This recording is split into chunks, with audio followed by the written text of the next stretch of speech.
America में एक बार फिर डोनाल्ड ट्रंप के टैरिफ फैसले को बड़ा झटका लगा है। अमेरिकी ट्रेड कोर्ट ने ट्रंप प्रशासन द्वारा लगाए गए 10% ग्लोबल टैरिफ को अमान्य और अनऑथराइज्ड यानी बिना कानूनी अधिकार वाला करार दिया है। ये फैसला ऐसे समय आया जो पहले ही अमेरिकी सुप्रीम कोर्ट ट्रंप की पुरानी टैरिफ नीति को असंवैधानिक बता चुकी है। हालांकि इस बार कोर्ट का आदेश फिलहाल सीमित दायरे में लागू हुआ है और सिर्फ कुछ कंपनियों और वॉशिंगटन राज्य को राहत मिली है। लेकिन इस फैसले ने अमेरिका की ट्रेड पॉलिसी, राष्ट्रपति के अधिकार और वैश्विक व्यापार को लेकर कई बहस को जन्म दे दिया है। अब सवाल ये उठ रहा है कि आखिर ट्रंप ने ये टैरिफ क्यों लगाए थे? कोर्ट ने इन्हें गैरकानूनी क्यों कहा? सुप्रीम कोर्ट पहले क्या फैसला दे चुकी थी? और इस पूरे मामले का असर अमेरिका, चीन, भारत और दुनिया के व्यापार पर क्या पड़ रहा है? आइए इस पूरे विवाद को आसानी से समझते हैं। दरअसल जब डोनाल्ड ट्रंप राष्ट्रपति थे तब उन्होंने अमेरिका फर्स्ट नीति के तहत कई देशों पर भारी टैरिफ लगाए थे। ट्रंप का मानना था कि दूसरे देश अमेरिका के साथ व्यापार में फायदा उठा रहे हैं और अमेरिकी कंपनियों और मजदूरों को नुकसान हो रहा है। खासतौर पर चीन के खिलाफ ट्रंप ने आक्रामक व्यापारिक नीति अपनाई थी। उन्होंने चीन से आने वाले सामान पर भारी टैक्स लगाया ताकि अमेरिकी लोग विदेशी सामान कम खरीदें और घरेलू उद्योग को बढ़ावा मिल सके। लेकिन ट्रंप यही नहीं रुके, उन्होंने केवल चीन ही नहीं बल्कि कई अन्य देशों पर भी अलग अलग तरीके के टैरिफ लगाए। इससे पूरे दुनिया में ट्रेड वॉर जैसी स्थिति बन गई। कई देशों ने जवाबी टैरिफ लगाए और वैश्विक व्यापार प्रभावित हुआ। अमेरिकी कंपनियों को भी दिक्कत होने लगी क्योंकि कई उद्योग विदेशी कच्चे माल और उत्पादों पर निर्भर करते थे। इस बीच अमेरिकी सुप्रीम कोर्ट ने ट्रंप की टैरिफ नीति को चुनौती दे दी। कोर्ट में यह दलील दी गई कि राष्ट्रपति ने अपने अधिकारों का गलत इस्तेमाल किया है। अमेरिकी संविधान के मुताबिक टैक्स और व्यापार से जुड़े बड़े फैसलों का अधिकार मुख्य रूप से कांग्रेस के पास होता है। राष्ट्रपति कुछ विशेष परिस्थितियों में सीमित अधिकार का इस्तेमाल कर सकते हैं, लेकिन ट्रंप ने 1970 के दशक के एक इमरजेंसी कानून का इस्तेमाल करके सैकड़ों देशों पर टैरिफ लगा दिया था। अब सुप्रीम कोर्ट ने इस पर ऐतिहासिक फैसला सुनाते हुए कहा था कि जिस कानून का इस्तेमाल किया गया उसमें टैरिफ शब्द का स्पष्ट उल्लेख ही नहीं है, यानी राष्ट्रपति को इतनी व्यापक शक्ति नहीं दी गई थी कि वह मनमाने ढंग से पूरी दुनिया पर टैरिफ लगा सके। कोर्ट ने 6 से 7 बहुमत से ट्रंप की नीति को असंवैधानिक करार दिया था। यह फैसला ट्रंप प्रशासन के लिए बड़ा झटका माना गया, लेकिन सुप्रीम कोर्ट के फैसले के बाद भी मामला खत्म नहीं हुआ। ट्रंप प्रशासन ने इसके बाद एक नया रास्ता निकाला। फरवरी में 10% तक का अस्थायी ग्लोबल टैरिफ लाया गया। इसके लिए 1984 के ट्रेड एक्ट के सेक्शन 122 का इस्तेमाल किया गया।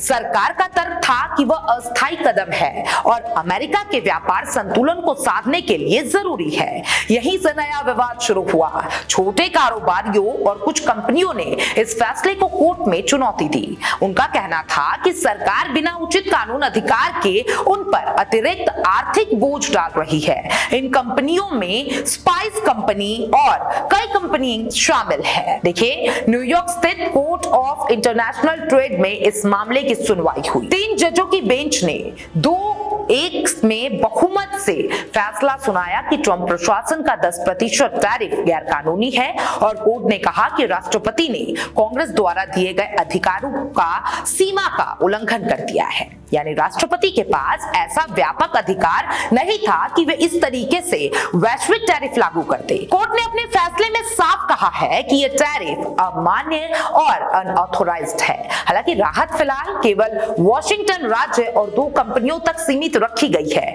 यानी बाकी आयातकों पर टैरिफ अभी भी लागू रहेगा। कोर्ट ने 24 अन्य इंपोर्टर्स को राहत देने से इनकार कर दिया है और इस फैसले का सबसे ज्यादा असर छोटे कारोबारियों पर चर्चा के रूप में आकर सामने हो सकता है। अब कई छोटे व्यापारी लंबे समय से शिकायत कर रहे थे कि टैरिफ की वजह से उनकी लागत बढ़ गई है। अमेरिका में आयात होने वाले सामान पर अतिरिक्त टैक्स लगाने से कंपनियों को ज्यादा पैसा देना पड़ रहा है। इसका सीधा असर ग्राहकों पर भी पड़ता हुआ दिखाई पड़ा क्योंकि कंपनियां बढ़ाई हुई लागत का बोझ उपभोक्ताओं पर डाल रही है। अब देखिए, बेसिक फन कंपनी के सीईओ जो कि फोरमैन ने कोर्ट में फैसले का स्वागत किया। उन्होंने कहा कि छोटे कारोबारियों के लिए सरकार के खिलाफ कानूनी लड़ाई लड़ना आसान नहीं होता।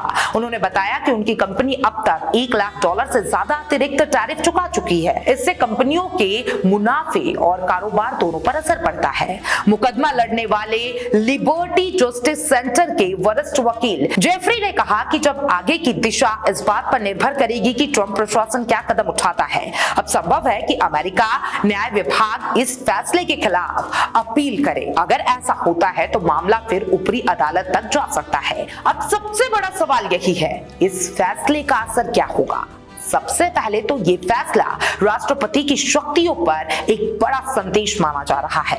अमेरिका में संविधान के तहत शक्तियों का बंटवारा स्पष्ट है। कांग्रेस कानून बनाती है जबकि राष्ट्रपति उन्हें लागू करते हैं। कोर्ट लगातार ये संकेत दे रही है, राष्ट्रपति व्यापार नीति के नाम पर असीमित अधिकार नहीं ले सकते।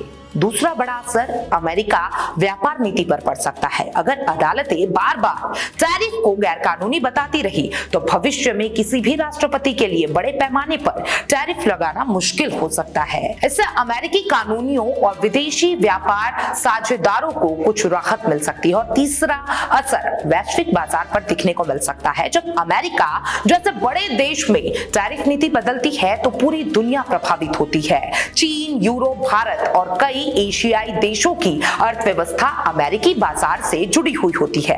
अगर टैरिफ कम होता है तो अंतर्राष्ट्रीय व्यापार को बढ़ावा मिल सकती है। और भारत के नजरिए से देखें तो ये मामला काफी अहम है। अमेरिका भारत का बड़ा व्यापारिक साझेदार है। अगर अमेरिका टैरिफ नीति में नरमी नहीं दिखाता है तो भारतीय निर्माताओं को फायदा कैसे मिलेगा। खासकर टेक्सटाइल, फार्मा, इंजीनियरिंग और IT सेक्टर को सकारात्मक असर इसका मिलते आते रहा है। हालांकि कुछ विशेषज्ञों का मानना है कि ट्रंप की राजनीति में टैरिफ अभी भी अहम मुद्दा रहेगा।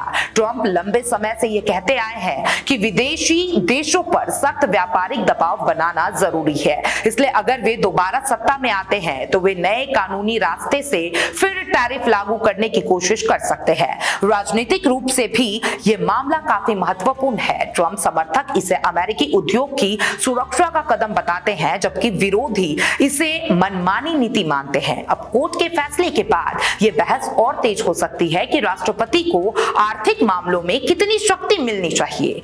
कई अर्थशास्त्री ये भी कहते हैं कि टैरिफ हमेशा घरेलू उद्योग को फायदा नहीं पहुंचाता। कई बार इससे कंपनियों की लागत बढ़ जाती है और आम उपभोक्ताओं को महंगे सामान खरीदने पड़ते हैं। अमेरिका में पिछले कुछ वर्षों में कई उद्योगों ने शिकायत भी की है कि टैरिफ की वजह से सप्लाई चेन प्रभावित हुई और उत्पादन लागत बढ़ी है। उधर ट्रंप समर्थकों का तर्क है कि चीन जैसे देशों के खिलाफ कड़े कदम जरूरी है क्योंकि वे अमेरिकी बाजार का फायदा उठाते हैं। उनका कहना है कि अगर अमेरिका सख्त व्यापार नीति नहीं अपनाए तो घरेलू उद्योग कमजोर पड़ जाएंगे। अब इस पूरे विवाद ने एक बार फिर यह साफ कर दिया है कि अमेरिका में अदालतें राष्ट्रपति के फैसले की गहन जांच करा सकती है, चाहे मामला इमिग्रेशन का हो, चुनाव का हो या व्यापार नीति का। अमेरिकी न्यायपालिका कई बार राष्ट्रपति के फैसले को चुनौती देती आई है। फिलहाल ये मामला पूरी तरीके से खत्म नहीं हुआ है। आगे अपील हो सकती है और ऊपरी अदालतें न्याय फैसला दे सकती है, लेकिन अभी के लिए ट्रेड कोर्ट का यह फैसला ट्रंप प्रशासन के लिए बड़ा कानूनी और राजनीतिक झटका माना जा रहा है। दुनिया की नजर अब इस बात पर रहेगी कि अमेरिका आगे कौन सी व्यापार नीति अपनाता है। क्या टैरिफ का दौर कमजोर पड़ेगा या फिर नई कानूनी रणनीति के साथ वापसी होगी, ये आने वाले समय में तय किया जाएगा। लेकिन इतना जरूर है कि इस फैसले ने वैश्विक व्यापार और अमेरिकी राजनीति दोनों में नई हलचल पैदा कर दी है।